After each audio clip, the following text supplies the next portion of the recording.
हम लोग श्रीमद् भागवतम के तीसरे स्कंद के 25वें अध्याय के 18वें श्लोक को पढ़ रहे हैं। तो इसमें हमने सुना था कि इसको पिछले से लीजिएगा, श्लोक क्रमांक 16 इसमें नहीं दिख रहा है, 16 को भी देखा जाए, उसके बाद याद आएगी बात कि क्या हो रहा है। अहम ममाभिमानोत्थै कामलोभादिभिर्मलैः वीतम यदा मनः शुद्धम अदुखम असुखम समम। अहम और मम के अभिमान से उत्पन्न जो काम और लोभादि मल हैं, उनके द्वारा जब मन शुद्ध हो जाता है तो अदुख और असुख अवस्था को प्राप्त करके सम हो जाता है। फिर जब ऐसा हो जाता है तब तदा पुरुष आत्मानं केवलम प्रकृति परम निरंतरम स्वयं ज्योति अणिमानम अखंडितम।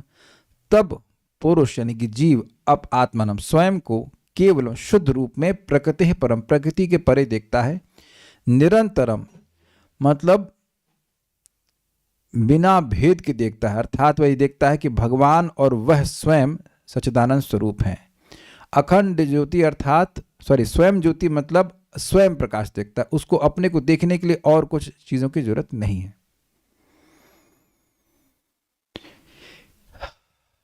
इस समय हम देह को देख रहे हैं और उसमें देवताओं की सहायता की जरूरत पड़ती है। हमारी इंद्रियां देवताओं के द्वारा चालित होती हैं, ये हम लोग ने दूसरे स्कंद में सुना था। तो इस समय अपनी देह को या किसी दूसरे की देह को देखने के लिए हमको अन्यों की सहायता की जरूरत पड़ती है, प्रकाश की जरूरत पड़ती है। और प्रकाश होने पर भी इंद्रियों के नियामक देवताओं की जरूरत पड़ती है। समझ में आ रहा है? इंद्रियों के नियामक देवता हमारे इंद्रियों को चलाते हैं, तो उससे हम समझ पाते हैं, देख पाते हैं। लेकिन स्वयं ज्योति मतलब उसको अब और किसी देवता, किसी और बाह्य इंद्रिय की आवश्यकता नहीं है अपने को देखने के लिए। जैसे हम लोगों को देखने के लिए सूर्य के प्रकाश की जरूरत होती है, लेकिन सूर्य को भी कोई जरूरत होती है? सूर्य को अपने को देखने के लिए कोई प्रकाश की जरूरत नहीं होती। अब समझ में आ गया? स्वयं ज्योति।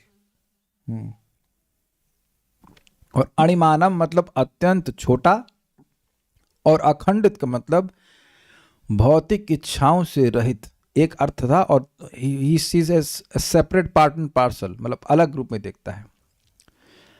मेरा मन इस श्लोक से पूरी तरह तृप्त नहीं हुआ, तो हम थोड़ा एग्जाम लेना चाहते हैं।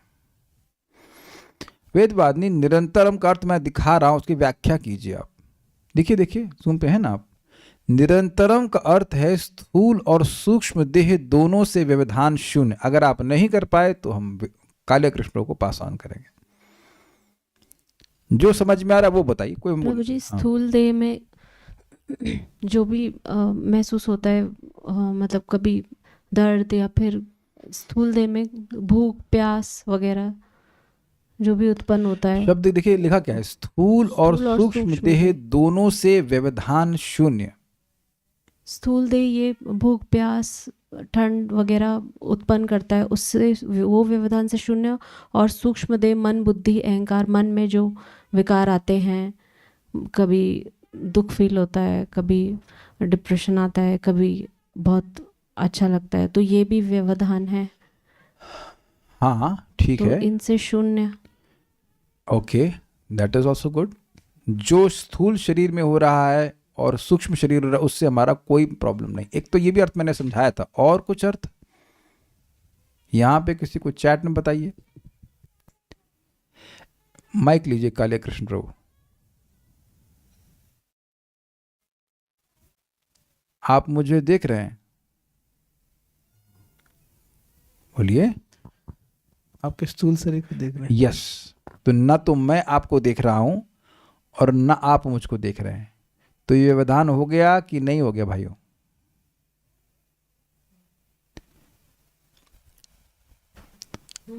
अब आप लोग मेरे चेहरे को भी नहीं देख पा रहे हैं। Is it sinking? तो ये मेरा हाथ जो है ये आवरण हो गया कि नहीं, व्यवधान हुआ कि नहीं?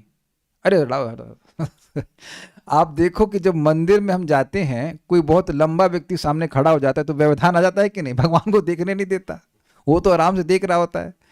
उसके पीछे आके खड़ा होना चाहिए, भाई तुम्हारे लिए तो कोई व्यवधान नहीं है, तुम 7 फुट के सभी के ऊपर देख लोगे। या कभी कभी कोई बच्चे अपने बच्चे को कंधे पर टांग लेता है कि बच्चे को दर्शन हो जाए, लेकिन पीछे वाले को नहीं होता। ये अनुभव नहीं हुआ कभी आपको? वेदवाद में आपको कभी अनुभव नहीं हुआ ये कि सामने कोई व्यक्ति बहुत लंबा है तो व्यवधान आ गया ना भगवान को देखने में? व्यवधान मीन्स इंटरफेरेंस। तो अब वह अपने को देखने में उसको इस प्रकार का कोई व्यवधान नहीं होता कि वह जब देखे तो स्थूल देह दिखाई पड़े या जब देखे तो सूक्ष्म देह दिखाई पड़े। क्या ये समझ पाए? हमको तृप्ति नहीं होती, हमें डाउट था कि बात समझ पाए होंगे कि नहीं कल। So that is gone. उसको अपने को देखने में उसका स्थूल और सूक्ष्म देव बीच में व्यवधान नहीं होता है। इसी को तो आत्मदर्शन कहा जाएगा ना भाई।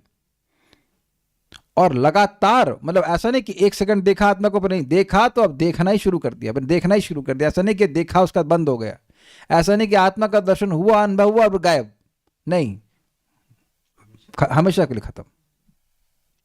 स्वयं ज्योति की व्याख्या मैंने कर दी थी और अणिमानम की व्याख्या भी हो गई थी। और तो अखंडितम की व्याख्या जरा बताइए काले कृष्ण प्रभु, समझ में आया इसको? क्या अर्थ है अखंडितम की? जो विषय वासना द्वारा विभक्त या सीमित नहीं। मैं इजी ही कर रहा हूं, कोई कठिन नहीं कर रहा हूं, मैं पढ़ रहा हूं, एक्सप्लेन आपको करना है। अब लोग यहाँ पे आके डरेंगे, डरेंगे ये तो प्रश्न भी करने लगे, एक्सप्लेन भी करवाने लगे। देखिए क्या समझ में आया।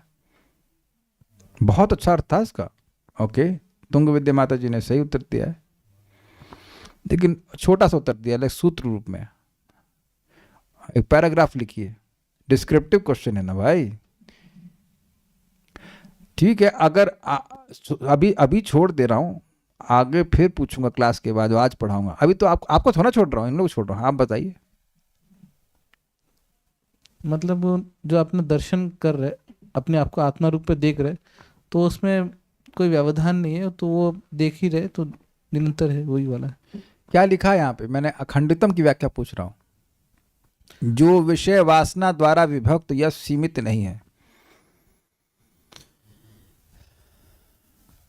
राधा रमन प्रभु, समझ में आया था कल की नहीं आया था?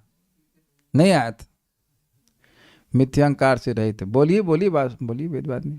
कभी कभी मन वासना में चला जाता है, कभी कभी भगवान में जाता है, तो इस तरह का विभक्त नहीं होगा, हमेशा भगवान में ही लगा रहेगा। इनने एक सही उत्तर दिया है जो है सीमित नहीं है। बद्ध जीव की इच्छा कहां तक सीमित है? आहार, निद्रा, भय और मैथुन। उसके बाद वो सोच नहीं सकता। जितना भी सोचेगा वो सोचेगा इसी का और इसी का रिफाइनमेंट करता जाएगा। अग्रीड? लेकिन वो भगवान की सेवा के बारे में सोच ही नहीं सकता। तो एक तरह से वह लिमिटेड हो गया। कोई मान लीजिए लाइन है, अब मैं मैथ्स पढ़ानी पड़ जाएगी। लाइन अखंडित होती है, उसका एक सेक्शन का आपने ले लिया तो उसको लिमिट कर देंगे। लिमिट को ही तो खंड कहते हैं। भूखंड क्या होता है? प्लॉट को भूखंड कहते हैं ना, इज इट नॉट? भूखंड प्लॉट को कहते हैं। तो प्लॉट तो निरंतर है, लेकिन उसके बीच में आपने उसको लिमिट कर दिया, उसको खंड कहते हैं। अब ये ना कहना कि ये भी समझ में नहीं आया, ये तो आ गया होगा। खंड means limited, is it not? है ना? तो अब जो जीव अपना दर्शन नहीं कर रहा है, उसकी इच्छाएं केवल लिमिटेड होंगी। थोड़ा भोजन मिल जाए, थोड़ा सोने को मिल जाए, थोड़ा यही आहार, निद्रा, भय में, तो इससे बाहर वो नहीं सोच सकता। ठीक? और जो बाकी बातें करेगा वो इसी दायरे में सीमित होंगी। ये क्लियर हो गया? और दूसरा है विषय वासना द्वारा विभक्त, खंडितम। और खंड मतलब खंड खंड कर देना। जब एक भोग इच्छा आती है तो अब उसके अनेक अनेक विभाजन हो जाते हैं। बहु शाखा ही अनंताश्च बुद्धयो अव्यवसायिना। व्यवसायत्मिका बुद्धि एकः कुरुनंदना। जो व्यवसायत्मिक है, निश्चयात्मक है, मुझे कृष्ण की सेवा करनी, वो केवल एक इच्छा, उसके आधार पर भगवान की विभिन्न सेवाएं, लेकिन सेवा भगवान की है। लेकिन जब भोग वासना की इच्छा होती है तो वह उसकी इच्छाओं को अनेक प्रकार से विभक्त करती है। यहां जाना है, स्वर्ग में जाना है, ये करना है, वो करना है, ऐसा करना है, वैसा करना है। तो इस प्रकार से वह देखेगा कि उसके हृदय में कोई भोग वासना नहीं। और ऐसे एग्जाम्पल हैं, मैं नाम रख रहा हूं, श्रीमान गोड़ाकेश प्रभु बहुत चैंटिंग करते हैं, परम पूज्य गोपाल कृष्ण महाराज जी के प्रिय शिष्य हैं। He chants like 2 lakhs per day, something other. तो मैंने पूछा प्रभु जी को, कुछ प्रभु जी रियलाइजेशन शेयर कीजिए। ना ना ना, हमें कुछ नहीं, हमें तो कुछ नहीं। तो वक्त तो वैसे झूठ तो नहीं, लेकिन ऐसे छिपाते हैं अपने आप को कि नहीं हमें तो, अच्छा ऐसी कोई भी रियलाइजेशन नहीं, और अब 2 लाख चैंटिंग करना एवरीडे, है ना। मतलब मैं बोला नहीं, मैंने सोच रहा था हाँ भाई आप तो ऐसे ही ऐसे टाइम पास करने के लिए नहीं, मतलब मन में सोच रहा था कि ऐसा कैसे हो सकता है कि कोई रियलाइजेशन नहीं हो। तो फिर धीरे से बोले कि हमारी मति भोग में जाती ही नहीं है। That's a big realization. अखंडितम, there is no desire for sense gratification. चेतोदर्पण मान हो गया, पवित्र हो गया मन। मन मतलब वो खुद अनुभव कर रहे हैं कि मन चाहता ही नहीं है इंद्रिय तृप्ति में जाने के लिए। That's very amazing. हमारे मतलब हम लोग के आंखों के सामने एक साधक ऐसे दिख रहे हैं जिनका मन भोग में जाता ही नहीं। आप लोग जानते हैं कि नहीं जानते हैं, हमको नहीं पता, but some of the devotees might know. Very very amazing devotee. वो 40-40 किलोमीटर बाइक पे जाकर के प्रीचिंग करने जाते थे इतना प्रचार किए। एनीवेज, तो हम आपको बता रहे हैं कि ये अखंडित के एग्जाम्पल हैं, अपार्ट फ्रॉम शास्त्र एंड एवरीथिंग। जैसे कि ये जगाई मधाई, मधाई एक महान ब्रह्मचारी के रूप में प्रसिद्ध हो गए, वो भी 2 लाख नाम जप करते थे मधाई, कम ऑन, मधाई महा पापी, वह भी महान ब्रह्मचारी के रूप में हो गए। तो अब ये बताइए कि जिसके हृदय में विषय वासना आ जाएगी वो ब्रह्मचारी रह पाएगा? तो अखंडित का अर्थ आप लोग सब लोग समझ गए होंगे। So now will go to our today's shloka. आप लोग भले ही सोच रहे होंगे मैं सब क्यों करवा रहा हूं, बिकॉज ये 3 श्लोक ना बड़े क्लियर हमको जीवन में करते हैं कि हम आध्यात्मिक जीवन में प्रगति कर रहे हैं तो उसके स्टेशंस क्या हैं, ये क्लियर दिखाई पड़ते हैं। So now we will end we have to कह सकते हैं ना, ये चीज़ें हमें अनुभव होनी चाहिए, तब हम मान सकते हैं कि हम आत्म साक्षात्कार में आगे प्रगति कर रहे हैं। अब आगे हम लोग सुनते हैं। ज्ञान वैराग्य युक्तेन भक्ति युक्तेन चात्मना, ज्ञान वैराग्य युक्तेन भक्ति युक्तेन चात्मना, परिपश्यत उदासीनं प्रकृतिं च हतौजसम्, परिपश्यत उदासीनं प्रकृतिं च हतौजसम्। ज्ञान वैराग्य युक्तेन भक्ति युक्तेन चात्मना, ज्ञान वैराग्य युक्तेन भक्ति युक्तेन चात्मना, परिपश्यत उदासीनं प्रकृतिं च हतौजसम्, परिपश्यत उदासीनं प्रकृतिं च हतौजसम्। ज्ञान वैराग्य युक्तेन भक्ति युक्तेन चात्मना, ज्ञान वैराग्य युक्तेन भक्ति युक्तेन चात्मना, परिपश्यत उदासीनं प्रकृतिं च हतौजसम्, परिपश्यत उदासीनं प्रकृतिं च हतौजसम्।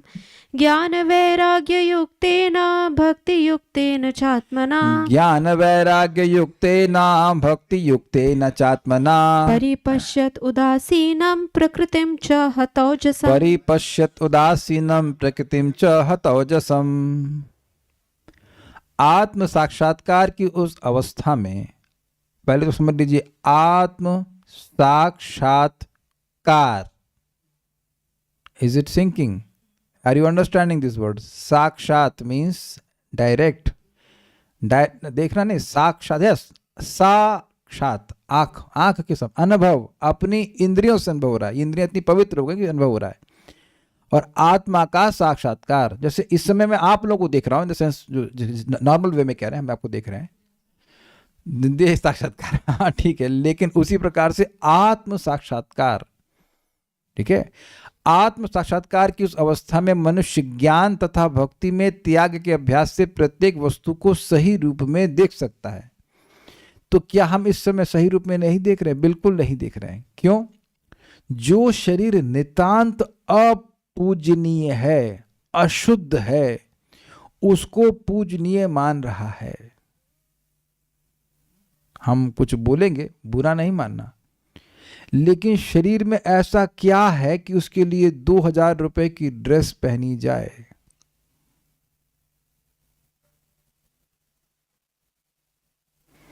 और 5000 रुपए का जूता। हमको नहीं पता कि फूकने में कितना पैसा लगता है, मे बी 5000 रुपीज, कितने रुपए की लकड़ी आती है, शायद 2000 रुपए की, भूल रहा हूं, तो इतना डेटा याद नहीं। 2 बार ही संस्कार किया हमने, तो उसके बाद मौका नहीं लगा माता पिता बस, और तो किसी का किया नहीं है। कितना लगता होगा ये? और कफन कितने रुपए का आता है? एक धोती 400-500 रुपए की मैक्स, 400 रुपए का तो नहीं आता, कोई मटका सिल्क का तो कोई बनाता नहीं नॉर्मल कॉटन ही होता है मुर्दा कंप्लेन भी नहीं करेगा क्या, दिस इज वेरी अमेजिंग। और कोई मुर्दा कहे कि मेरा बैंक बैलेंस इतना है और उस पर अहंकार करे, तब आप समझ रहे होंगे मैं क्या कहना चाहता हूँ। हम लोग जब जीवित अवस्था में, अरे हमारा इतना बैंक बैलेंस, हमारा इतना बंगला, मुर्गे की बांग और मुर्दे की बांग सोचते हैं कुकड़ुक्कू, मुर्दे की कुकड़ुक्कू कि भाई मैं ये इतना इकट्ठा किया हूँ, इतना इकट्ठा किया हूँ अच्छा, तो भगवान कहेंगे ले जाओ भाई जो इकट्ठा किया हो लेकिन वहां सुनाते नहीं, राम नाम सत्य, मुर्दे को सुनाते हैं। अमेजिंग है। तो ये दिखा रहा है कि व्यक्ति सही रूप में वस्तुओं को बिल्कुल नहीं देख रहा है। We are here for a very short time, और उसमें भी कितना समय सोने खाने में सब निकल जाता है, तो वो भक्ति के लिए, भजन के लिए बचा क्या? क्या हम वास्तविक रूप में इस जगत को देख पा रहे हैं जैसा वह है? दुखालयम शाश्वतम। तो यहाँ बोल रहे हैं कि वास्तविक रूप में वस्तुओं को सही रूप में वो देख पा रहा है कि कैसे वो देह से पृथक है। वह इस संसार के प्रति अन्यमनस्क हो जाता है। This is very interesting. It's not घृणा, घृणा is another form of attachment. मैं तुमसे घृणा करता हूं। किससे? तुमसे। तुम भी तो हो मन में। मैं तो तुम्हारी शक्ल भी नहीं देखना चाहता, लेकिन शक्ल को मन में रखूंगा। क्या मेरी भाषा समझ में आ रही है? अगर हम किसी से द्वेष कर रहे हैं तो वह भी एक प्रकार का राग है कि नहीं? उसके बारे में सोचते नहीं यार बहुत खराब आदमी, बहुत खराब। और अनमनस्क मतलब इनडिफरेंट,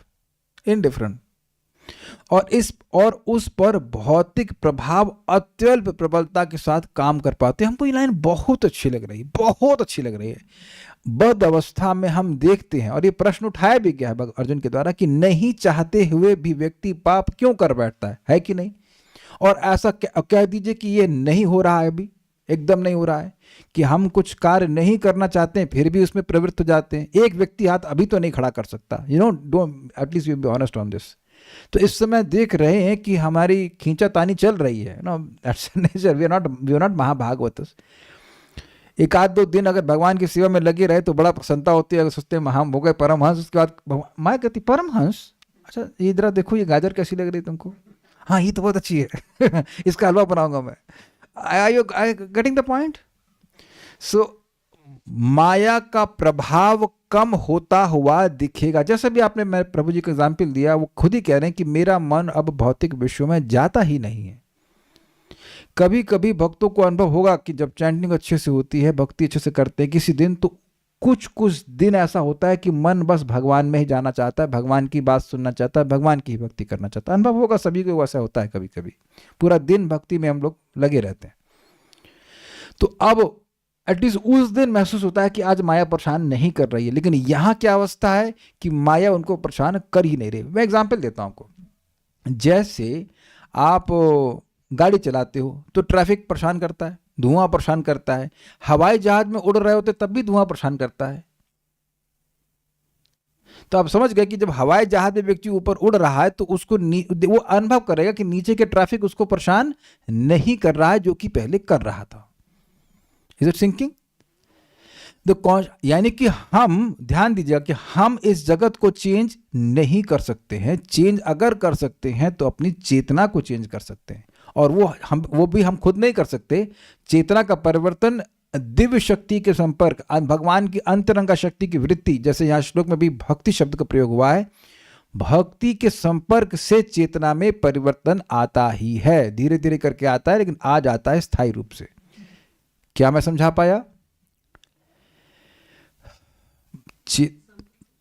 क्या एग्जाम्पल लेते हैं महाराज? सल्फर और मरकरी, पारा और गंधक, इसको मिला करके एक रसायन बना जाता है। As a matter of fact गंधक कोई रसायन नहीं है और मरकरी जहर है, लेकिन जब ये मिल जाते हैं तो ये एक रसायन बन जाता है आयुर्वेद में। लेकिन ये तुरंत नहीं मिलते हैं, बहुत समय तक साथ में रखा जाता है लगातार, तब जाकर इनमें आपस में डिफ्यूजन या जो कुछ भी होता है वो मिल जाते हैं, फिर वो अलग पदार्थ बन जाता है। तो इस समय हमारा चित्त क्या है? गुणों से प्रभावित, लेकिन जब हम रोज भागवतम सुनते हैं, रोज हरि नाम जप करते हैं, प्रसाद ग्रहण करते हैं, ये 3 मुख्य कार्य हैं जो हमें करने ही है। भगवान की सेवा भी करते हैं, लेकिन ये 3 तो मुख्य हैं। ये हमारे चित्त पर तुरंत प्रभाव डालते हैं, लेकिन स्थायी प्रभाव के लिए रोज करना होगा। मैं रिपीट कर रहा हूं, हरे कृष्ण मंत्र और भगवान का नाम, ये हमारे चित्त पर तुरंत प्रभाव डालते हैं। लेकिन अब इसके बाद अगर फिर व्यक्ति भौतिक विषयों में प्रवेश करता है तो वह उतना अंतर नहीं अनुभव करता है। लेकिन अगर निरंतर सुनते रहते हैं तो स्थायी प्रभाव अनुभव करते हैं। जैसे भी गुड़ाकेश प्रभु ने का एग्जाम्पल मैंने दिया कि उनका मन नहीं जाता, स्थायी प्रभाव हो गया कि ना। अच्छा, एक इंटरेस्टिंग बात है, जब मन जाना ही बंद कर देगा तो कंटेमिनेशन होने की संभावना खत्म। एक स्टेज पे आ गए कि अब मन जा ही नहीं रहा, माया परेशान ही नहीं कर रही है, तो फिर खत्म। अच्छा, एक इंटरेस्टिंग बात और भी है, जब साधक जब करता है तो उसके जो पुराने संस्कार हैं वो बाहर आते हैं। तो नए और पुराने भक्तों में अंतर क्या हो जाएगा, या एडवांस भक्तों में, पुराना मैं केवल नंबर ऑफ ईयर्स से नहीं बोल रहा हूं, वो जो एडवांस डिवोटी हैं उनके मन में वो विचार उठे, उसको वो तवज्जो नहीं देते। तवज्जो समझते हैं, you don't give any importance, मैं नहीं हूँ, बोलते रहो। तो जैसे कि हम लोग ट्रेन में बैठे रहते हैं, लोग चाय चाय बोलते रहेंगे, तो चाय बोलते रहो। चाय वो आपने देखा भी होगा, वो अगर वो आप उसकी तरफ मान लीजिए देख लिए तो सोचते हैं कि आप चाय लेंगे, और फिर बोलता है मसाला चाय, गरम चाय, उसका गुणगान करना शुरू करता है। फिर आप क्या बोलते हैं, नहीं चाय, आई डोंट वांट, मुझे नहीं चाहिए, है कि नहीं? क्या आप इस बात को स्वीकार करेंगे, जो लोग भी चाय से एडिक्ट है, हाथ खड़ा करना, कि जो लोग चाय से एडिक्ट थे, कौन कौन लोग चाय के एडिक्ट थे? एटलीस्ट ये दुर्गुण हमारे में नहीं था कभी भी, बट फिर भी कोई था? अरे कोई नहीं था यहाँ पे, सब चाय के धुए हुए हैं, 1-2 लोग हैं, ठीक है। तो अब आप ये बताइए कि चाय, जब चाय चाय करता था वो, तब आपको प्रभावित करती थी कि वाणी की नहीं करती थी? लेकिन अब भी करती है, अब नहीं करती।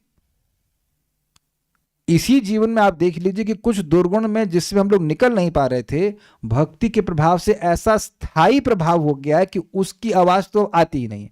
माया जानती कि उसको चाय का प्रलोभन हम नहीं देने से कुछ नहीं चलेगा। स्वीकार है कि नहीं? जिन भक्तों ने भी हाथ खड़ा किया था, घबराई मत, रिकॉर्डिंग में नहीं गया है, तो जिन भक्तों ने भी हाथ खड़ा किया था, तो अब उनको कभी चाय प्रलोभित नहीं कर सकती। माया आपके सामने चाय का प्रलोभन नहीं देने वाली, नहीं देने वाली ना, फायदा क्या? ऐसे ही एक समय जब ये आत्म साक्षात्कार होने लग जाता है तो कोई प्रलोभन माया का कार्य नहीं करेगा। Is it okay? This very nice, very nice. और ये आपको खुद आत्म साक्षात्कार होगा कि जिन चीजों से पहले हम गिर जाते थे, मतलब we were allured by those things, अब वो सब प्रभाव नहीं दिखाता। By the way, Gudakesh Prabhu ब्रह्मचारी नहीं है, इन द सेंस ब्रह्मचारी में सब वैसे ब्रह्मचारी नहीं है, वो गृहस्थ आश्रम में थे, उनके संतान भी हुए, सब कुछ हुआ। So he has seen it all. अभी तो वानप्रस्थ में है, लेकिन ही इज सेइंग दैट। हम उससे मुझे बहुत श्रद्धा हुई कि भाई एक व्यक्ति तो हमारे सामने ही है जो नॉर्मल कोर्स से कहना चाहिए कि गृहस्थ और उसमें वानप्रस्थ से करके गए हैं और भगवान की भक्ति अच्छे से कर रहे हैं, तो अब उनकी मति भगवान में ही जा रही है। ये भक्त कह रहे हैं 12 बार चाय पीते थे 7 साल हो गए नहीं P. Very good, very good. तो न सिर्फ नहीं पिए बल्कि अनमनस हो गए। मैं ये समझाना चाहता हूं, वैराग्य मतलब ये नहीं कि आप रेजिस्ट कर रहे हैं। जैसे मान लीजिए फॉर एग्जाम्पल ये चाय है, चाय नहीं है, जस्ट मान लीजिए आज मैं चाय नहीं पीऊंगा, आज नहीं पीऊंगा, नहीं मैं नहीं बिल्कुल पीऊंगा, ऐसा नहीं होता है। You don't care about it.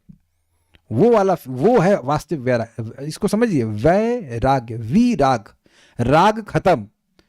राग खत्म मतलब घृणा वृणा सब खत्म। आपको कुछ मतलब ही नहीं है। अब हमको बड़ा अच्छा लगा था ये परम पूज्य चंद्रमौली स्वामी है ना, चंद्रमौली महाराज हमको बोले थे, तब मैं ब्रह्मचारी था, और हमको अच्छा वो रियलाइजेशन शेयर कर रहे थे। कह रहे थे एक समय में ऐसा हो जाता है जैसे दरवाजा देखिए और स्त्री देखिए, मन इतना पवित्र हो जाता है कि दरवाजे को देख के तो कुछ नहीं होता ना, ऐसा ही कोई स्त्री भी देख करके कुछ भी फर्क नहीं पड़ता। नहीं तो अब प्रारंभ में तो होता ही है। प्रपात बोलते हैं कोई सुंदर स्त्री देखिए तो मन में कुछ पिंचिंग सेंसेशन आ रहा है और भी देखें और भी। तो ये अभी अज्ञान है ना, अज्ञान। क्योंकि अगर स्किन हटा दी जाए तब भी देखेंगे अरे बड़ी सुंदर स्त्री है, कौन बोलेगा बताइए। अगर शरीर ऐसे कुछ शरीर को सब अलग अलग कर दिया जाए तो कौन लिवर देखना चाहेगा, किडनी देखना चाहेगा, कौन देखना चाहेगा, आंख देखना चाहेगा? नहीं देखना चाहेंगे ना। आपने देखा कभी कभी जानवर पिच जाते हैं, मर जाते हैं, तो सब उनका आत्मा तो बाहर आ जाती है, तो उसको कौन देखना चाहेगा? अरे कुत्ता भी क्यूट नहीं लगता अगर उसका शरीर फट जाता है, तो जगत में बताइए और अन्य वस्तु में तो कहना ही क्या। कहते हैं ना बड़ा क्यूट कुत्ता है, लेकिन अगर शरीर फट जाएगा उसका तो फिर जैसे लिक्विड ब्यूटी हो। लेकिन अब अज्ञान है तो व्यक्ति सोच रहा है बड़ा अच्छा है, बड़ा अच्छा है, बड़ा अच्छा है। आप समझने का प्रयास कीजिए, वैराग्य मतलब एब्सोल्यूट अनमनस्कता नहीं, हमें मतलब ही नहीं क्या है उसमें, कुछ है ही नहीं दम। ये अनुभव वह करेगा।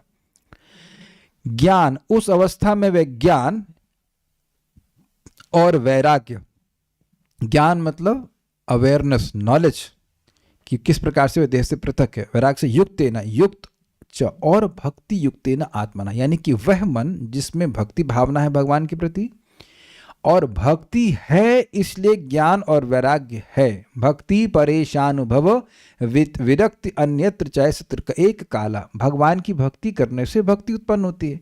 अब भक्ति उत्पन्न होती है तो भगवान का अनुभव, अनुभव मतलब ज्ञान, अवेयरनेस। Is it okay? भक्ति से भगवान को जानते हैं। जिस चीज से किसी को जानते हैं उसको ज्ञान कहते हैं। जिसके द्वारा ज्ञाता ज्ञेय को जाने उसे ज्ञान कहते हैं कि नहीं कहते हैं? तो भक्ति उत्पन्न हुई तो भगवान का अनुभव हुआ, तो भगवान का अनुभव मतलब भगवान का ज्ञान हुआ, तो भगवत ज्ञान हुआ। अच्छा, भगवान का ज्ञान हुआ, भगवान की मधुरता का अनुभव हुआ, इसलिए वैराग्य, जो भगवान से इतर वस्तुओं से वैराग्य हो जाता है। तो यानी भक्ति मुख्य बात है, उससे उसके संग ज्ञान और वैराग्य अनुसहित होता है, ऑटोमेटिक साथ में होता है। समझ में?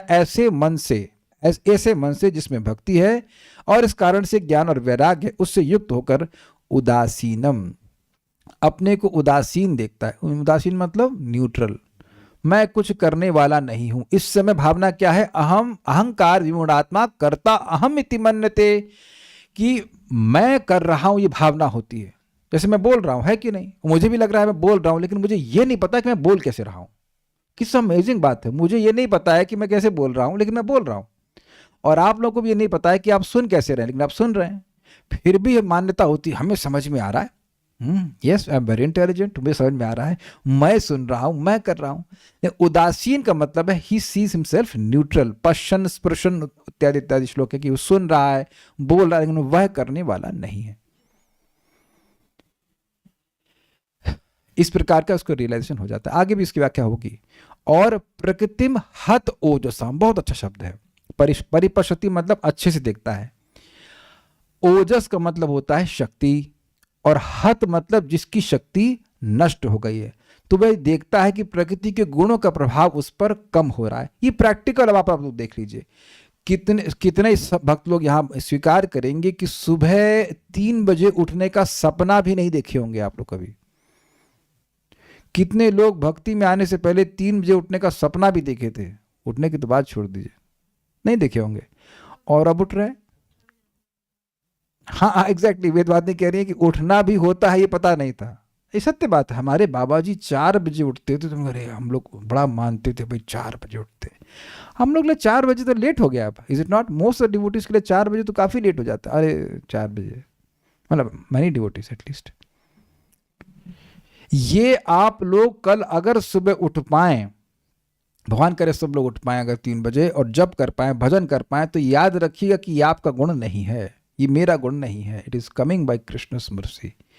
जिस परफेक्शन की हम लोग एस्पिरेशन भी नहीं कर रहे थे, लालसा भी नहीं कर रहे थे, उसको हम रोज कर रहे हैं। ये इसी जीवन में देख रहे हैं कि नहीं?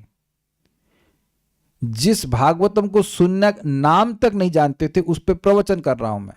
हमको तो पता ही नहीं था भागवत क्या होता है। 2002 तक कुछ नहीं, 2003 में पहली बार सुना भागवत क्या होता है। No idea. Till June 2003 I was not having any idea कि भागवत क्या होता है। नाम भी नहीं पता था, नाम पता नहीं और प्रवचन कर रहे हैं। ये सब क्या हो रहा है? इसी जीवन में परफेक्शन आ रहे हैं कि नहीं आ रहे? एक के एक बाद एक। लेकिन इसके पीछे एक बहुत महत्वपूर्ण चीज है, रोज chanting, everyday chanting. Every day you chant, all auspiciousness will come, everything will come. भगवान स्वयं भेजेंगे। जैसे आप यहां ऑर्डर कर देते हो तो अमेजन वाले कहां कौन से स्टोर से भेजते हैं सामान आपको नहीं पता है, लेकिन वो आपके घर में डिलीवर करा देते हैं कि नहीं? ये सबको एग्जाम्पल समझ में आ रहा है कि नहीं? एक व्यक्ति बता दे कि अमेजन पे आप कुछ ऑर्डर करते हो तो आपको पता चलता है कि कहां से आ रहा है सामान। एक व्यक्ति की दम हो तो बता दीजिए। बहुत सुंदर एग्जाम्पल आ रहा है भगवान की कृपा से। अमेजन पे इतना अमेजिंग है अमेजन कि आप कहां से सामान आ रहा है आपको नहीं पता चलता है। हो सकता है कहीं हरियाणा से आ रहा हूं, यहां से जहां से भी लाने की जरूरत पड़ेगी वो डिलीवर करा देंगे आपके घर पे। है ऐसे ही जब अपने बशर्ते आपने ऑर्डर दिया हो, पेमेंट किया हो, आपने हरे कृष्णा किया है तो भगवान कर्जी हो जाते हैं, ऋणी हो जाते हैं। जो जो परफेक्शन, जो जो सिद्धि जिस प्रकार से चाहिए आपके जीवन में, वो स्वयं ला की व्यवस्था करेंगे आपके घर पे। घर पे तो हम खाली हम ये सब बात क्यों कह रहे थे भाई? प्रकृति का प्रभाव बहुत ज्यादा था तभी तो उठा नहीं जा रहा था सुबह। अब भी दिक्कत होती है सुबह उठने में। कितने लोगों को सुबह उठने में अभी भी बहुत परिश्रम होना पड़ता है। 5-6 अलार्म बजते, नगाड़े बजते, जैसे कुंभकर्ण को उठाने के लिए होता था ना, डिंग डिंग डिंग डिंग डिंग डिंग डिंग डिंग डिंग डिंग, और तब जाकर वो मंगल आरती के लिए, अपना दर्शन देने के लिए उठ रहे हैं। तो अगर मान लीजिए किसी भक्त को अभी दिक्कत हो रही है तो आप ये विचार कीजिए कि आप ही के साथ वाले अन्य भक्तों को क्यों नहीं हो रही है। That means something can be fixed. हम आज नाम दे रहे हैं। वेदवादी हमको बता रही थी कि ये पहले भक्ति में आने से पहले की बात है, कंपटीशन करी थी किससे, अपने कजिन से, कि कौन देर में उठेगा। बहुत पहले, बहुत पहले।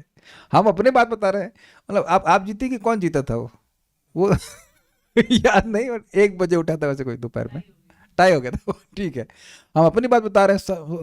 कल मंगल आरती जाऊंगा और ऐसा लगता था कि कोई भूत ने हमको पकड़ लिया यहाँ से, दोनों हाथ पकड़ लिए, उठा ही ना। लिटरली ऐसा लगता था कि उठा ही नहीं जा रहा, उठा ही नहीं जा रहा, पता नहीं क्या हो जाता था। I still exactly vividly remember my days in IIT। सो जाता था, वेरी डिफिकल्ट। ऐसा तो अब नहीं हो रहा है। तो आप ये देख रहे हैं कि क्रमशः प्रकृति का प्रभाव कम दिख रहा है कि नहीं? कम हो रहा है, लिटरली कम हो रहा है। ये अभी भी हो रहा है, अब इसको और जितना भक्ति में आगे बढ़ेंगे उतना और कम होगा। एक और आपको एग्जांपल बताता हूं मैं। कार्तिक का समय था और एक प्रभुपाद जी के शिष्य मेरे साथ में खड़े थे, तो मैं उनसे बोला कि ये माता जी लोग अंट संट कपड़े क्यों पहन के आती हैं? एंड देवर डिवोटी माता जी से, with all due respect, but देवर। तो अन्य लोग डिस्टर्ब होते हैं, ब्रह्मचारी भी डिस्टर्ब होते होंगे। तो उन्हें बड़ी अच्छी बात बोली, इससे कोई फर्क नहीं पड़ता कि बाहर क्या है, फर्क इस बात से पड़ता है कि अंदर क्या है। उस समय तो मैं उनकी बात से अग्री भी नहीं किया था, मैं उनका विरोध नहीं किया था, लेकिन बाद में बात समझ में आई। ओ, दुनिया को तो आप कभी चेंज नहीं करेंगे, स्पेशली कलयुग में तो लोगों की बुद्धि और डिस्टर्ब है ही। हम अपने मन को पवित्र करेंगे तो प्रकृति का प्रभाव अपने पर कम होगा। You can't change the external world. किस रूप में कि अब चाहे कैसी भी स्त्री घूम रही है, लेकिन मन में प्रभाव नहीं पड़ेगा। जब हम इस प्रकार से आगे बढ़ेंगे तब, अभी तो नहीं कह सकते ऐसा, लेकिन ये देखेंगे कि वो बाहर के दृश्य वही रहेंगे लेकिन प्रभाव कम पड़ रहा है। जैसे हम कई बार बोले कि अभी जलेबी वलेबी देखकर किसी के मुंह में लार तो नहीं टपकती होगी, मेरे ख्याल में नहीं, अभी आती है, अभी आ जाती है, अभी आ रही कुछ लोग। ठीक है, कोई बात नहीं, धीरे धीरे गायब हो जाएगी, डोंट वरी। ये कहीं पूरी छन रही हो नहीं, तो है तो चला जाएगा, धीरे धीरे चला जाएगा। It's okay, I mean this will all go.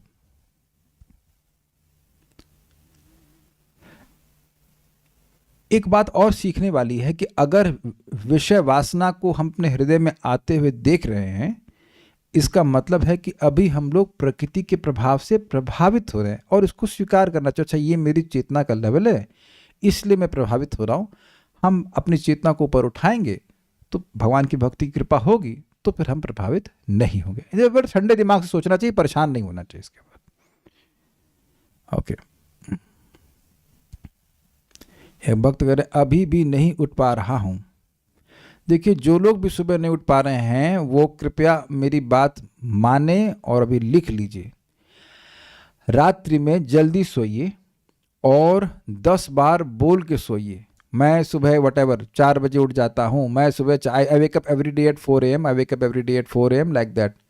और सुबह उठते ही बोलिए, आप देखिएगा कि आप उठना शुरू कर देंगे। हम तो रोज बोल के सोते हैं, और अद्भुत बात है कि हर दिन मन बोलता है अरे छोड़ो क्या बोलना है। उन्होंने कहा बोलना है बेटा, बोलना है, नहीं तो तुम सुबह उठने नहीं दोगे, सुबह उठने नहीं दोगे हमको। परम पूज्य सच्चिदानंद महाराज भी इस बात को बता रहे थे, पॉजिटिव अफर्मेशंस की बातें। तो अपने जितना आप बोलेंगे ना कि मैं खराब हूं खराब हूं खराब हूं, तो वो मन में और फीड मिल जाता है वैसा। What you feel you speak, what you speak is how you begin to feel. प्रमाण, आप कभी वहां गए हों ये वैष्णो देवी, तो आप बीच में थक के हार जाते हैं। हमें याद है हम बचपन में गए थे, तो लोग आकर के जय माता दी और जय माता दी जोर जोर से बोलना शुरू करते, तो उनके उत्साह से जब आप भी जोर जोर से बोलना शुरू करते हो तो आपको उत्साह जाता है। अगर आप क्रोधित हों और फिर क्रोध के अनुसार बातें बोलने लग जाएं कि आप कितने अच्छे व्यक्ति, मान लीजिए मैं राधिका प्रभु पे क्रोधित हो जाऊं और मैं ऐसे बोलूं आप कितने अच्छे व्यक्ति हैं, आपका बड़ा उपकार मेरे पे है, तो मेरा क्रोध फीड होगा नहीं। तो जैसा मैं फील करता हूं वैसा बोलता हूं, तो फिर वो फीलिंग और बढ़ जाती है, तो कार्य करना बहुत आसान हो जाता है। सारा कार्य तो मन से करते हैं ना, मन मान गया तो सब कुछ कर लेंगे आप।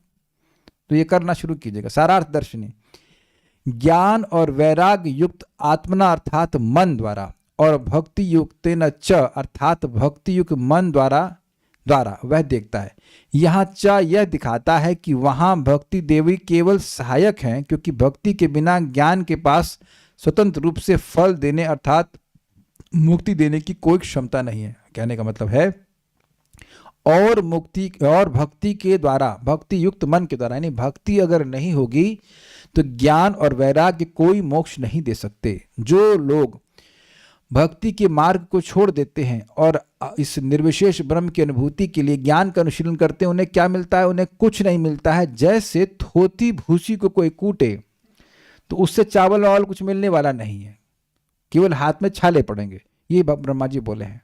तो इसी बात को यहाँ पे बोल रहे हैं कि भक्ति के बिना व्यक्ति को कुछ प्राप्ति नहीं होगी। उदासीन का अर्थ है अनासक्त, स्पष्ट है, डिटैच्ड। प्रकृतिम मतलब अपनी अविद्या को हत औजसम यानी बलहीन अर्थात स्वयं के प्रति आवरण और विक्षेप आदि कुछ भी नहीं कर सकने में असमर्थ देखता है। This is very nice, very very nice. देखिए, अविद्या सबको प्रभावित की हुई है, फर्स्ट क्लास, लेकिन अविद्या का एक कोटा आपको मिला, एक कोटा मुझको मिला है। समझे बात? जैसे वायरस सबको फैला हुआ तो सारा वायरस तो आपको नहीं मिल जाएगा, आपको आपका वायरस का शेयर मिला है, मुझको मेरे शेयर का वायरस मिला है। Is it okay? सब लोग अपने शेयर की हवा ले रहे हैं, क्या मेरे शेयर की हवा भी आप ले रहे हो? हवा सब जगह है, लेकिन सब लोग अपना अपना कोटा ले रहे हैं कि नहीं?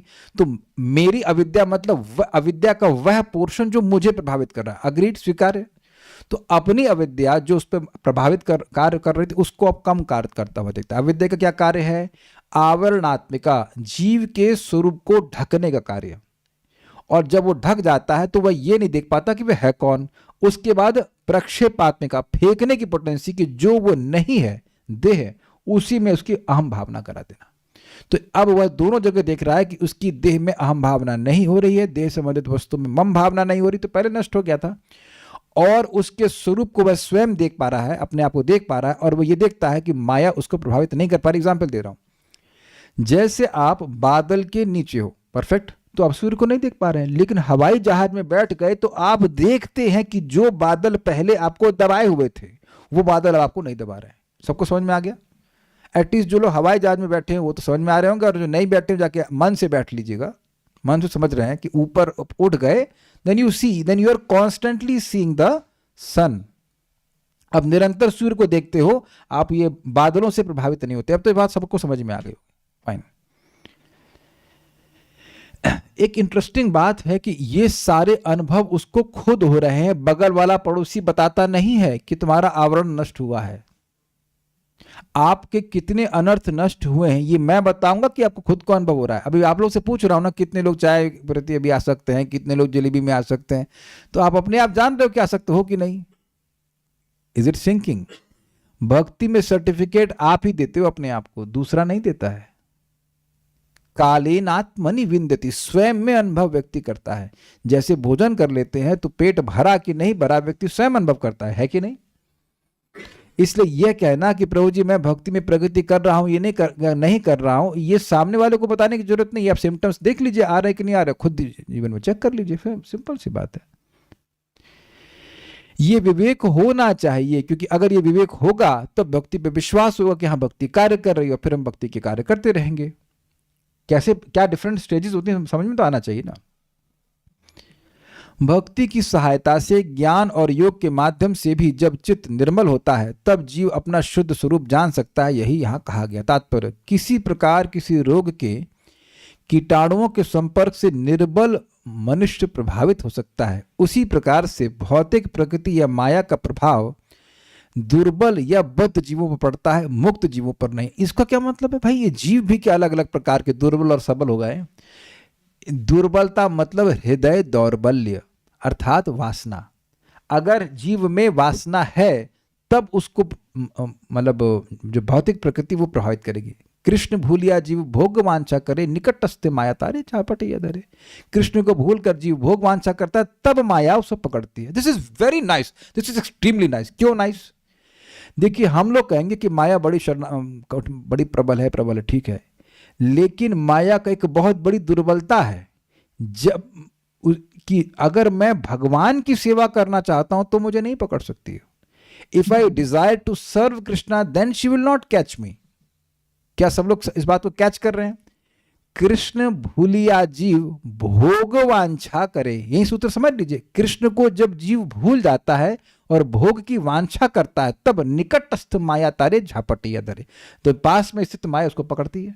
यानी माया केवल उन्हीं लोगों को पकड़ेगी जो कृष्ण को भूलते हैं, कृष्ण की सेवा नहीं करते हैं। कृष्ण की सेवा, कृष्ण की शरणागति इतनी कमजोर नहीं है कि माया उसको ध्वस्त कर सके।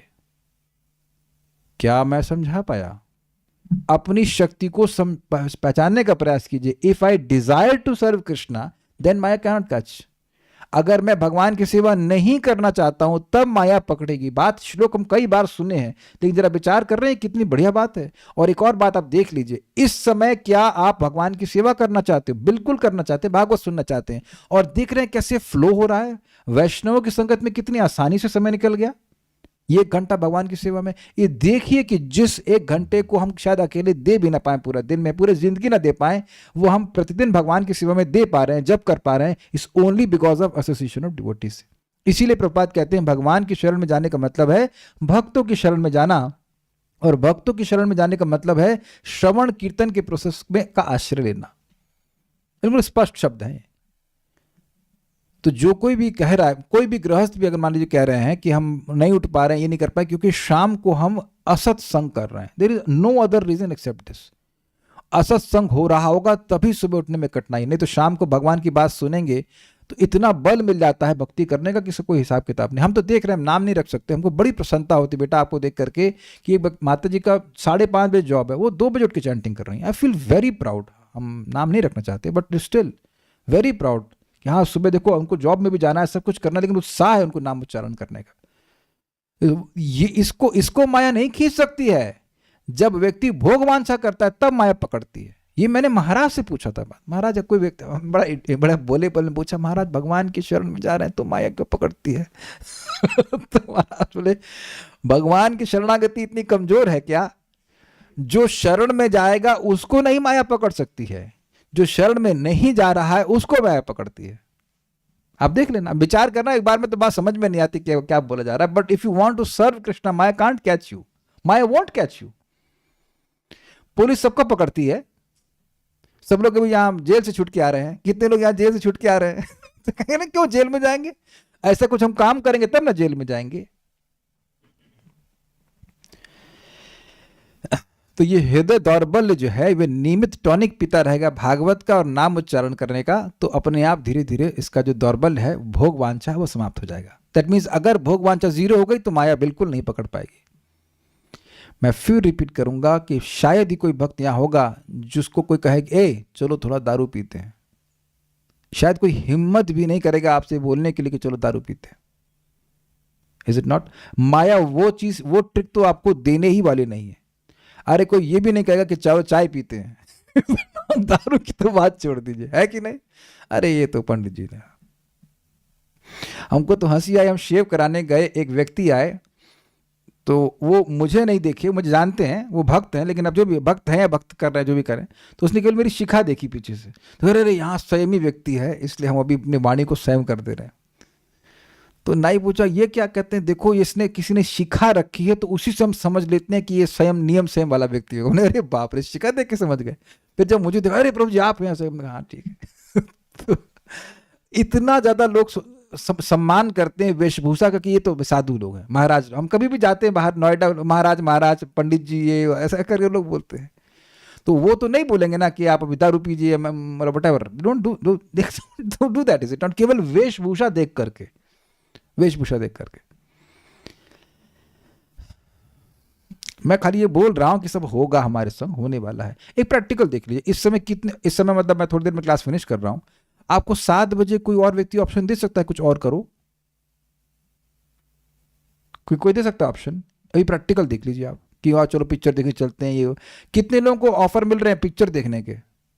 मैं नहीं कह रहा हूं कि देखने जा रहे हो, तो देखिए यह भी लोग समझ गए हैं कि अब पिक्चर देखने के लिए भी इससे बोलना फायदा नहीं है। ये नहीं देख, वहां भी माला लेके जब करने लग जाएगा, जबरदस्ती लेके गए तो इज इट नॉट? इसी समय देख लीजिए कि कितने माया के प्रलोभन आपके जीवन से गायब हो गए हैं। आगे और भी जो सूक्ष्म प्रलोभन है वह भी गायब हो जाएंगे। आत्म साक्षात्कार ही मुक्त अवस्था की स्थिति है। ज्ञान तथा वैराग्य के द्वारा मनुष्य को अपनी स्थिति का पता चलता है। ज्ञान के बिना अनुभूति संभव नहीं है। यह अनुभूति कि वह परमात्मा का अति सूक्ष्म अंश है, उसे भौतिक बद्ध जीवन से अनासक्त बनाती है। ये समझे बात? जैसे अब आप लोग सिंपल सी बात समझ लो, जिन लोगों से संबंध ही नहीं उनसे घृणा होती है? नहीं, कुछ नहीं होता है। बहुत से लोगों को अपने पड़ोसी का नाम भी नहीं पता होगा। मैं नीचे खड़ा था, कोई व्यक्ति आके बोले यहाँ पे कोई रहते हैं और रहते हैं हमारे बगल में। हम नहीं जानते कौन रहते हैं। जिनका नाम ही नहीं पता है उनसे घृणा क्या और उनसे राग क्या? Getting the point? तो वास्तव हमारा इस जगत में कुछ, हमारा इस जगत की किसी वस्तु व्यक्ति से कोई संबंध नहीं है, लेकिन और जैसे जैसे नामोच्चारण करेगा उसको अनुभव होने लग जाए कि अरे मेरा संबंध तो केवल भगवान से है, तो अपने आप अनासक्त हो जाएगा। ठीक है, यही भक्ति योग का शुभारंभ है। भौतिक कलमश से मुक्त हुए बिना भगवान की भक्ति में नहीं लगा जा सकता। इसलिए श्लोक में कहा गया है, ज्ञान वैराग्य युक्तेना। जब मनुष्य अपनी स्थिति से पूर्णतः अवगत होता है और भौतिक आकर्षण से विलग होकर विरक्त जीवन बिताता है, तो शुद्ध भक्ति के द्वारा भक्ति युक्तेना वह भगवान का प्रिय दास बन सकता है। थोड़ा समझिए इसका मतलब क्या है। विद्यावधु जीवनम, सब लोग जानते हैं, चैतन्य महाप्रभु शिक्षाष्टकम, श्री कृष्ण संकीर्तनम। श्री यानी राधा रानी के नाम के साथ हरे के संग कृष्ण, हरे कृष्ण का जो संकीर्तन है, ये विद्यावधु का प्राण है। विद्या बोले तो ये संबंध ज्ञान कि मैं भगवान का क्या हूं, भगवान से मेरा संबंध है। तो जब भगवान का नाम उच्चारण नियमित रूप से किया जाता है और निरपराधिक रूप से किया जाता है, तो ये ज्ञान प्रकट होने लगता है कि मैं इस जगत का हूं ही नहीं, इस जगत में हूं लेकिन जगत का नहीं हूं, तो अनासक्त हो जाएगा। अब चाहे वो किसी भी आश्रम में हो, चाहे वो गृहस्थ में हो, चाहे वो ब्रह्मचारी हो, चाहे सन्यासी हो, चाहे कुछ भी हो, उसकी पहचान उपाधिगत होती ही नहीं है। तो उम्मीद है कि आप लोग समझ पा रहे हो कि ये कैसे होने वाला। इसीलिए चैंटिंग बहुत इंपॉर्टेंट है।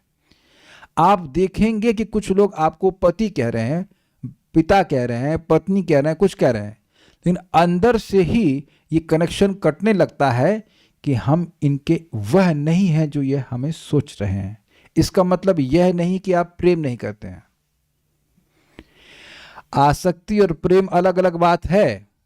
ऐसा नहीं है कि भाई हम आसक्त भी तो किससे हो रहे हैं, देह से तो आसक्त हो रहे हैं भाई, लेकिन जब अफेक्शन होता है, प्रेम होता है, तो हम उनके परमार्थिक कल्याण के बारे में सोच रहे हैं। क्या मैं समझा पा रहा हूं?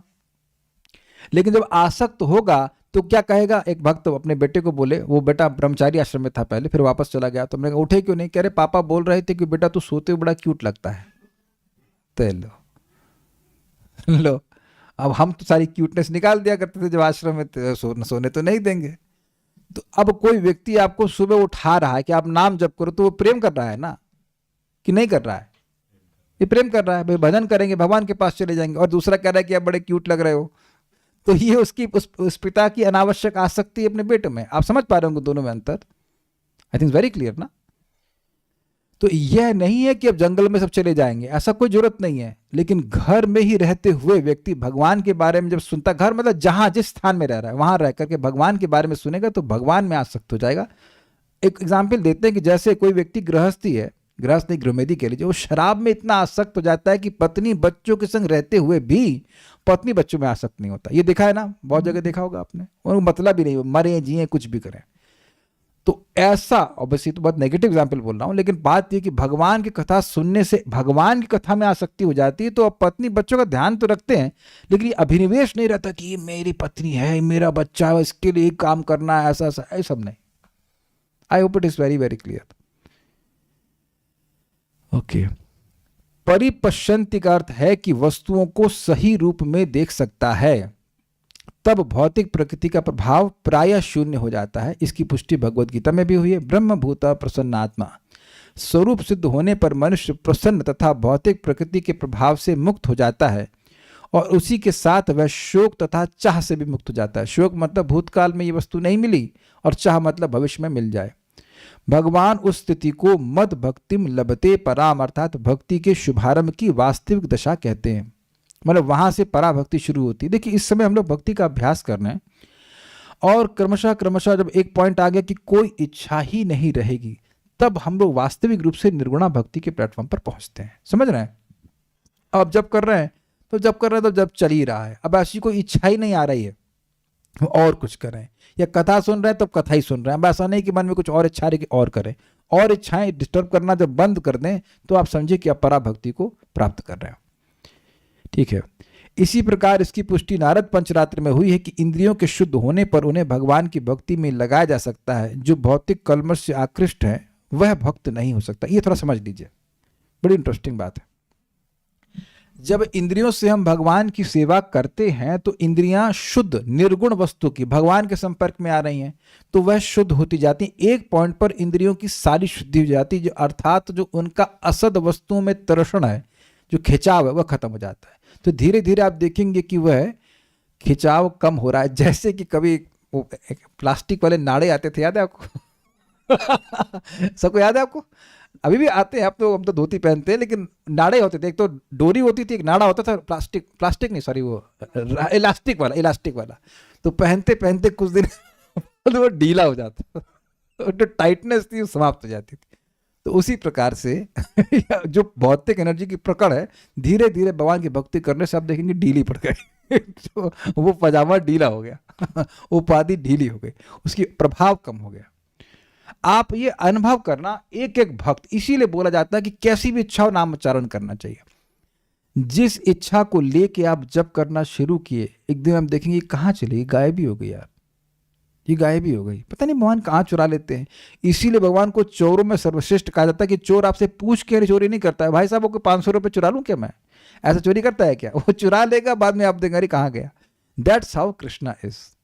किसी भी भक्त को पहले दिन से 16 माला करने के लिए नहीं बोला गया है। किसी को बोला गया 1 माला कर लीजिए आप, फिर देखिए अब आपकी सुबह की नींद चुरा लिया, शाम की कथा, शाम का टाइम देखिए, प्राइम टाइम जो सीरियल का वह चुरा लिया, और खाना तक चुरा लिया, होटल भी जाना चुरा लिया, सब कुछ। पैसे दे देते भगवान, लेकिन होटल में नहीं, होटल में जाने की इच्छा समाप्त कर देते हैं। ओहो, तो ये भगवान का स्वभाव ही है। बड़े चुपके से धीरे धीरे चुराते हैं, बाद में देखेंगे फिर अब जब खत्म ही हो गया भगवान, तो ठीक है हमको भी ले लीजिए। जब हमारा सब कुछ आपने छीन ही लिया है तो हमको भी ले लीजिए। Is it not? एक लास्ट पॉइंट जो है वो बहुत इंटरेस्टिंग है। जो भौतिक कलमश से आकृष्ट है वह भक्त नहीं हो सकता। कहने का मतलब यह है, ये तो बड़ा डिप्रेसिंग सा लग रहा है कि भाई अरे देखिए, भक्ति कोई भी कर सकता है, चाहे वो भौतिक वस्तुओं से आकृष्ट भी क्यों ना हो, लेकिन वो भक्ति कर सकता है, ये जानते हैं आप लोग। लेकिन वास्तविक भक्त वह है जो अब बिल्कुल आकृष्ट नहीं होता। ब्रह्मभूतः प्रसन्नात्मा न शोचति न कांक्षति समः सर्वेषु भूतेषु मद भक्ति लभते पराम। इसको थोड़ा समझ लीजिए। ब्रह्मभूत अवस्था मतलब उसको बिल्कुल किसी भौतिक वस्तु में आकर्षण नहीं। तो घबराइए मत, सब लोग भक्ति करते करते ही एक दिन ब्रह्मभूत अवस्था को प्राप्त करते हैं। और इसमें भगवान की कथा बहुत प्रभावशाली है, अपने आप सारी इच्छाओं को समाप्त करती जाती है। ठीक है, तो वो अपने आप ब्रह्मभूत अवस्था प्रकट हो जाती है। लेकिन उसी अवस्था के बाद हम अपने आप को वास्तविक रूप से भक्त कह सकते हैं, जब हमारा मन भी कभी भोग विषयों में जाने में ना प्रवृत्त हो। Before that we are half devotee, half whatever, non devotee, like चलता रहता है, हाफ या 75% ऐसे करके रहता है। ओके, तो हृदय को शुद्ध करने की इच्छा होनी चाहिए। कोई प्रश्न है क्या? जो कृष्ण से माइक भोग मांगते हैं, क्या वे भी माया के प्रभाव के अंदर आते हैं? आपका क्या रियलाइजेशन है? भाई भगवान से भगवान को ना मांगकर उनसे कोई हे वस्तु मांगना, ये मतलब हुआ ना कि वह माया से प्रभावित है, तभी तो भगवान को ना मांग करके उनसे अत्यंत निम्न वस्तु मांग रहा है, तो स्पष्ट बात है कि वो माया से प्रभावित है। लेकिन फिर भी भगवान के पास तो गया ना, उसको भगवान फिर भी कहते हैं उदारः सर्व एवेते ज्ञानी त्वात्ममेवतम। कोई धन मांग रहा है, कोई दुख की निवृत्ति मांग रहा है, जो कुछ भी मांग रहा है वो अच्छा है क्योंकि भगवान के पास आया। इवनिंग में खाना बनाने का मन नहीं करता तो दोपहर बना लिया करिए, इसमें क्या है, बना के खा लिया करिए। 5 आवर्स तो हमें माया से सुरक्षा का कवच दिया है जब सेशन और क्लास के थ्रू। देखिए एक बात समझने का प्रयास कीजिए, ये एक मिसनॉमर है। आप अच्छा पूछ लिया। देखिए ये जितने भी योगा टीचर हैं तो वो कहते हैं कि आप आधा घंटा प्राणायाम कर लीजिए या जो भी प्राणायाम योग कर, तो आप भले ही आधा घंटा प्राणायाम कर रहे हैं लेकिन क्या उसका प्रभाव केवल आधा घंटे के लिए होता है? आप बताइए। उसका प्रभाव तो पूरा दिन के लिए होता है। कभी कभी तो अगर रोज करते रहेंगे तो पूरा जीवन के लिए होने लगता है, पूरा सिस्टम ही चेंज हो जाता है। दवा खाने में समय कितना लगता है? 5 मिनट, 2 मिनट, कुछ सेकंड एक्चुअली। क्या उसका प्रभाव पूरे देर के लिए होता है? मैं एग्जांपल बनाऊंगा, सब जानते हैं। बुखार हुआ को कभी ना कभी, पैरासिटामोल खाते हैं तो आप लोगों को पता है ना कि 2 पैरासिटामोल के बीच में कितना अंतर होता है समय का? 8 आवर्स। एक पैरासिटामोल खाई है तो आपको 8 घंटे तक बुखार शमित रखेगी, फिर दोबारा खाना होता है। I mean to some understanding. तो ऐसे ही आप देखिए कि भगवान की भक्ति सुबह शाम करनी चाहिए, 8 घंटे से अधिक गैप नहीं आना चाहिए, इससे पहले कि बुखार बढ़े फिर गोली खा लीजिए। तो अब ये प्रभाव बड़ा अच्छा दिखाने लगी। और ये आप देखिए, इसीलिए शास्त्र कहता है सायं प्रातः गृणन भक्त्या दुख ग्रामा विमुच्यते। सुबह शाम सुनने की बात है, यानी कि सुबह चैंटिंग अच्छे से करें, एक दिन करके देखिए। सुबह अच्छे से चैंटिंग करिए और उसका प्रभाव पूरे दिन में ना हो तो आप बताना मेरे को। क्योंकि मैं अपने अनुभव से बोल रहा हूं। मैं देर में उठ रहा था, रिलेटिवली देर में उठ रहा था, 5:30 पे चैंटिंग शुरू कर रहा था और मेरी 7:30 की चैंटिंग बहुत घसीटा वाली चैंटिंग थी, तो उससे पूरी चेतना घसीटा वाली थी। वो अलग बात है कि हम क्लास में उत्साहित रहते, but I was absolutely unsatisfied with my performance in जपा, एब्सोल्युटली अनसेटिस्फाइड। यहां तक कि मैं परेशान हो गया था, क्या जिंदगी भर ऐसे करता रहूंगा? It is worse, actually worse than dying. मैंने ये क्या है यार, ये क्या है? ऐसा ही मेरे मन में आ, ये क्या है? मैं ऐसे चैंटिंग नहीं करना चाहता, but was struggling. But by Krishna's mercy हम सुबह उठ पा रहे हैं और चैंटिंग कर पा रहे हैं। मैं यह भी नहीं कह रहा हूं कि हर बार वो रसमय होती है, बट एटलीस्ट मुझे पूरा मतलब महसूस होता है कि मैं am able to do justice with my chanting. ये नहीं कि हरे कृष्णा कुछ और देख रहे हैं, कुछ कर रहे हैं, ऐसा कुछ भी नहीं आता। कुछ है ही नहीं करने के लिए सुबह, ना खाना खाना है, ना कुछ खाना बनाना है, ना और कोई कार्य करना है। और उसका बड़ा प्रोफाउंड इफेक्ट होता है पूरे दिन के कॉन्शियसनेस के ऊपर। और यही प्रभात कहते थे, if you chant attentively there is no question of a hazy consciousness. Now this is I am very clearly telling from my realisation. तो आप जो लोग भी इसे करेंगे, सुबह चैंटिंग अच्छे से करेंगे तो एकदम क्लियर रहता है कि जीवन में करना क्या है, या जीवन छोड़ दीजिए, दिन में क्या करना है, किन चीज़ों से मुझे सुख मिलता है, किन से नहीं मिल रहा है, ये एकदम क्लियर दिखाई पड़ता है। There is no question of haziness. भगवान की भक्ति करने से प्रभु जी भगवान के नहीं प्रीचिंग की इच्छा होती है, भगवान के भगत जी करना, क्या बोले भगवान। अभी रुक जाइए, हम आपको ऑडियो में अलाउ करेंगे, आपका टाइपिंग थोड़ा सा समझ में नहीं आया, पहले हम जय बोल देते। श्रीमद् भागवतम की जय, श्रील प्रभुपाद की जय, निताय गौर प्रेमानंदे।